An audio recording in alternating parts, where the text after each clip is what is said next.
поселке Тикси Булунского района официально открыли год предпринимательства. Торжественное событие посетил Валерий Савельев.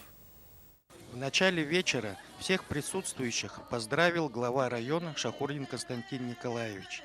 В частности, он отметил, что 2014 год оказался очень востребованным для решения многих проблем и определения задач для дальнейшего развития северных улусов.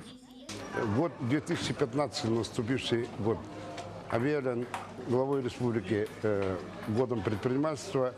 И мы принимаем на сегодняшний день и даем сегодня старт года предпринимательства. А с годом предпринимателя я хочу поздравить всех наших жителей. И у меня большое желание, что предприниматель, чтобы поменялось отношение к нашим предпринимателям.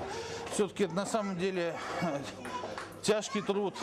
Если мы говорим про государственные структуры, то мы обязательно говорим, что человек, как бы он ни работал, пошел на больничный или еще у него какие-то проблемы, может взять отпуск за свой счет, то предприниматель, он отвечает за себя, за свою семью, за своих работников, за налоги, которые он постоянно платит, за проверки, которые на него надвигаются.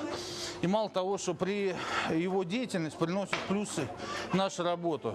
В рамках торжественного вечера был организован показ фильма о деятельности местных предпринимателей и проведен концерт, который действительно украсил праздник предпринимателей. С новостями из Тикси Валерий Савельев.